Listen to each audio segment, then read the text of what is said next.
বাংলাদেশের অর্থনীতি যখন উচ্চ মূল্যস্ফীতি, ডলার সংকট ও বিনিয়োগ স্থবিরতার চাপে রয়েছে, তখন কর্মসংস্থান প্রশ্নটি উঠে এসেছে রাজনীতির কেন্দ্রবিন্দুতে।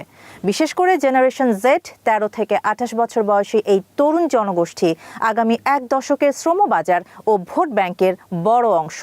এই বাস্তবতায় তরুণদের বেকারত্বকে সামনে রেখে নির্বাচনী প্রতিশ্রুতি দিচ্ছে বড় রাজনৈতিক দলগুলো। কি থাকছে তাদের পরিকল্পনায়? আজকের টপ নিউজে সেই বিষয় নিয়ে কথা বলবো। স্বাগত জানাচ্ছি শাহানা জাহান।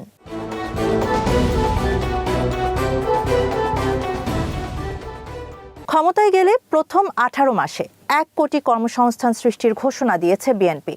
দলটির দাবি, এটি কোনো তাৎক্ষণিক রাজনৈতিক স্লোগান নয়, বরং বিনিয়োগ নির্ভর ও কর্মসংস্থানমুখী অর্থনৈতিক মডেলের অংশ। বিএনপির মতে গত কয়েক বছরের প্রবৃদ্ধি হলেও তা ছিল জবলেস গ্রোথ, পর্যাপ্ত পরিমাণে চাকরি তৈরি হয়নি।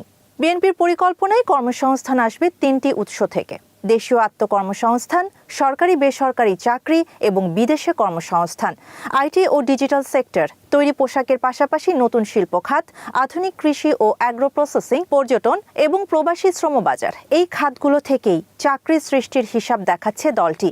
তবে অর্থনীতিবিদরা বলছেন, এত অল্প সময়ে এত বড় কর্মসংস্থান তৈরি করা বাস্তবায়নগতভাবে বড় চ্যালেঞ্জ।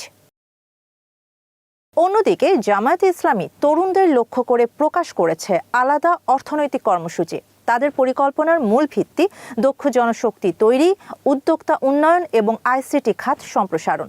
আগামী 5 বছরে 1 কোটি তরুণকে স্কিল ট্রেনিং, প্রতিটি উপজেলায় ইউথ টেক ল্যাব এবং জেলা পর্যায়ে জব ইউথ ব্যাংক গঠনের কথা বলছে দলটি। জামাতের ভিশন 2040-এ রয়েছে 20 লাখ আইসিটি চাকরি সৃষ্টি, 15 লাখ ফ্রিল্যান্সার তৈরি এবং ডিজিটাল রপ্তানি বাড়ানোর লক্ষ্য। পাশাপাশি দক্ষ জনশক্তি রপ্তানির মাধ্যমে রেমিটেন্স আয় কয়েক গুণ বাড়ানোর পরিকল্পনাও রয়েছে, যার মধ্যে আছে ইন্টেলেকচুয়াল রেমিটেন্সের ধারণা।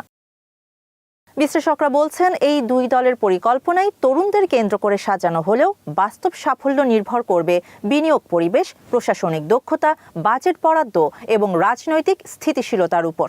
কারণ তরুণরা শুধু চাকরির সংখ্যা নয়, চায় নিরাপদ, সম্মানজনক ও টেকসই কর্মসংস্থান।